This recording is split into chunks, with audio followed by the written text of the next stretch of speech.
اس لیے امتحان کی جگہ ہے، دنیا کو امتحان کی جگہ بتایا کہ اپنے امتحان میں سمجھو اور امتحان میں کامیاب ہونے کی کوشش کرو۔ امتحان میں کامیاب ہونے کا کیا طریقہ ہے؟ ایک طریقہ یہ ہے کہ اللہ کے حکموں میں کامیابی کا یقین کرے کہ اصل کامیابی تو اللہ کے حکموں کے پورا کرنے میں ہے۔ ایمان، یقین، خوف یہ اس لیے دیا ہے تاکہ آدمی اصل اس کو سمجھے کہ اصل تو اللہ تعالیٰ کا راضی ہونا ہے۔ اگر اللہ راضی ہے تو سارے حالات ٹھیک ہو جائیں گے، اللہ ناراض ہے تو سارے حالات بگڑ جائیں گے۔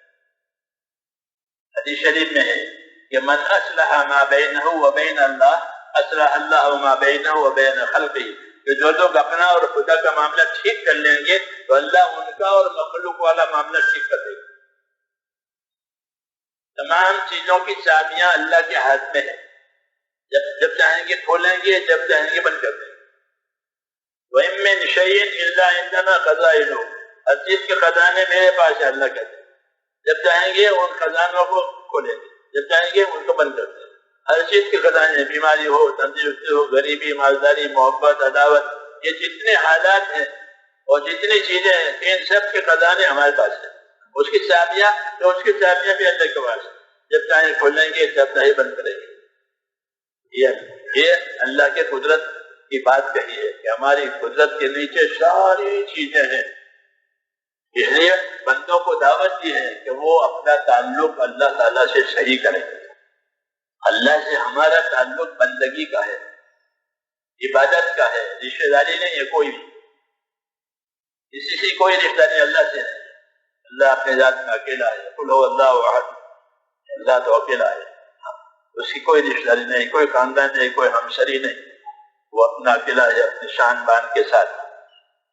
ہاں، ہمارا تعلق اللہ تعالیٰ سے بندگی کا ہے، عبادت کا ہے، وہ اصلی تعلق ہے کہ ہم نے بندوں کو عبادت کے لیے پیدا کیا ہے۔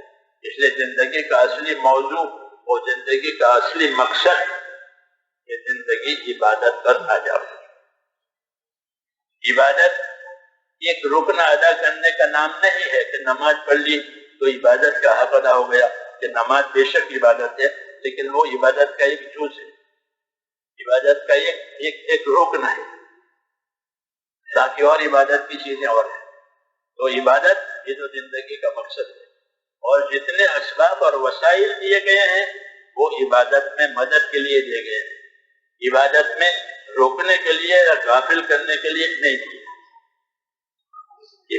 اس لیے حکم ہے کہ ایمان والو تم کو تمہارے مال اور تمہاری اولاد اللہ سے غافل نہ کرے، اس میں ہوشیار رہو، اللہ سے تمہیں یہ چیزیں غافل نہ کرے۔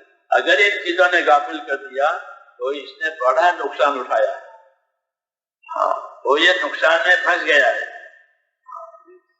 یہ مرتے وقت یہ تمنا کرے گا کہ مجھے دوبارہ زندگی مل جائے یا میری زندگی کچھ بڑھ جائے تو میں پھر اپنی زندگی صحیح کروں، لیکن اللہ ایسا کریں گے، یہ ہدایت ہے، یہ تمہیں غافل نہ کرے۔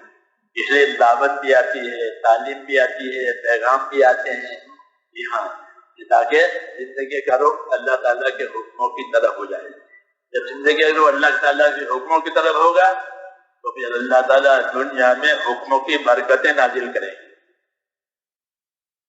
پہلے برکتیں آتی ہے، پھر بدلہ آتا ہے۔ اللہ ایمان والے کو بدلہ بھی، برکت بھی دیتے ہیں، بدلہ بھی دیتے ہیں۔ نماز کی برکت بھی ہے، نماز کا بدلہ بھی ہے، زکوٰۃ کی برکت بھی ہے، زکوٰۃ کا بدلہ بھی ہے۔